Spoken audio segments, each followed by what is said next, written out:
Hello and welcome to Hops and Bros. This week, We're talking about cereals. For an open window on a crafty world,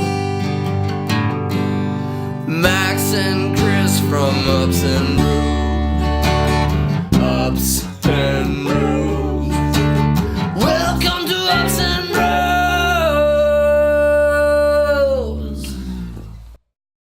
Alright, so this week we're going to be talking about cereal. The first word from our sponsor. So Ecos Brewmaster, or brewing management tool, which is great to keep track of all your grains, or your cereal in this case, and all your process. You can follow your beer from when you start brewing it to when you switch it from vessel to vessel to vessel, managing all your losses and all your gains. It's a great tool if you own a brewery or if you are interested in opening a brewery. I definitely check them out. It's a good way to start.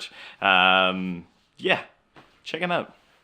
You always put it so smoothly, so nice, so soft that it makes me want to go out there and grab a login for Ecos and try it out by myself, even though I don't own a brewery yet. So, Max, I'd probably wait until you actually do own a brewery, because beforehand it might not be as useful. Although I have thought of like using it for homebrew, but it's a little too complex for that. There's a lot more going on, but I guess if you do a lot of homebrew and you have a lot of vessels, it might be a good way to track it all down.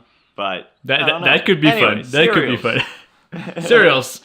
Cereals, Chris. I'm super serious about that. Okay, main reason why I'm talking about that is because it's very, very hyped up right now, and because kind of like the mainstream media took over a nice little story of a brewery that brewed a beer with Lucky Charm.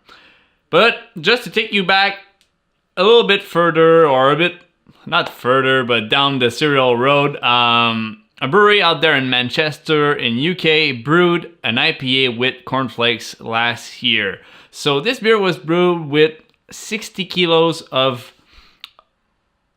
comestible cornflakes that were unsellable. So they were able to use the bran in the beer, using the cornflakes to add to their grain build and create an IPA with it. They also got talks with Brewdog to create a milkshake IPA with those cornflakes.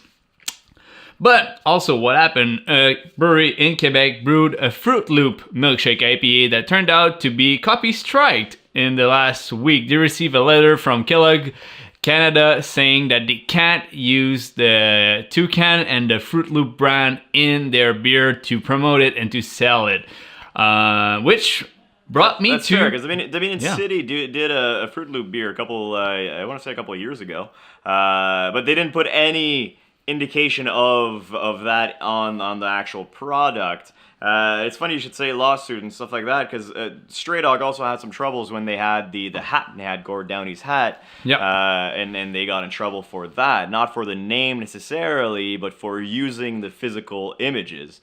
You got to be very careful when you own your business and you start putting these images on your product. It might be a Fruit Loop beer, and you might be able to talk about it on your social media, but you can't use the visuals of the Fruit Loop to be able to sell your product.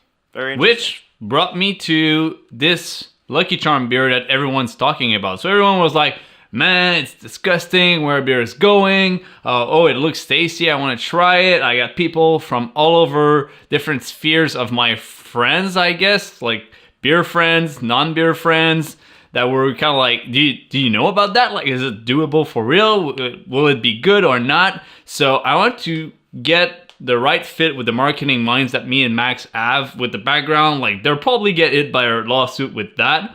And also with our new brewing mind that Max has, how can you make a beer with Lucky Charms, with cereals? So, like, first off, I know it contains sugars, but also it contains cereals, which is already in beer. So, Max, I'm passing off the questions to you. How can you make it happen in a beer using cereals? All right, so we've talked about grains in the past. We've talked about malts, barley especially, and wheat. And the way you utilize it in beer is by kilning it, by malting that grain to be able to extract sugars. So you're going to transform your starches. You're going to trick the plant or the grain into thinking it has to reproduce. So it's going to create a bunch of starches. And then when you mash in when you're brewing, you're reactivating those enzymes and those starches to transform it into sugars. When it comes to cereal, the process has already been done. We talked about adjuncts a couple weeks ago, especially corn and rice. The way you would use rice is by boiling it first.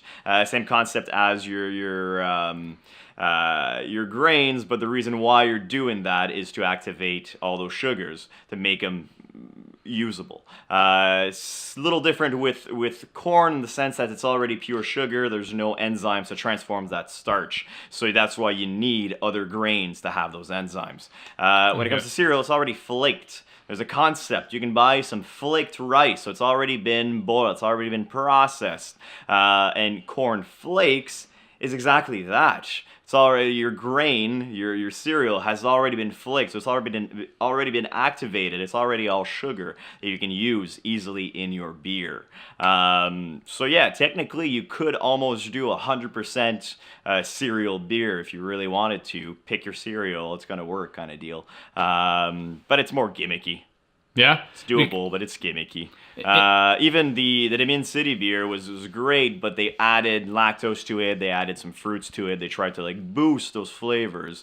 But in your marketing, saying that you use actual cereals, it's pretty legit. You know, it's gonna sell. It's different. It's gonna work, I guess, pretty much every single time because the brewery Smart Mouth that uses the Lucky Charms in their beer literally sold out the beer quite fast. I want to know, Max, the impact. Did they only use the marshmallows or the cereal as well? I think it's a mix of both. They use the the marshmallows is basically corn syrup, so it's sugar, right? So it's gonna work pretty much the same way. So literally, you're just adding a bunch of sugar to your beer. That's what happens. Yeah, you're adding fermentables. You're adding adjuncts to it. I mean, you would not see that in Germany because of the Reinheitsgebot, but anywhere else, yeah, you'll see it. Since we're in America and all that, but adding more sugar to it would probably work just as lactose works, I guess. No, because in this case, it's fermentable sugar. So lactose isn't up that ABV. Yeah, so lactose is a non-fermentable sugar. That's why it keeps that mouthfeel.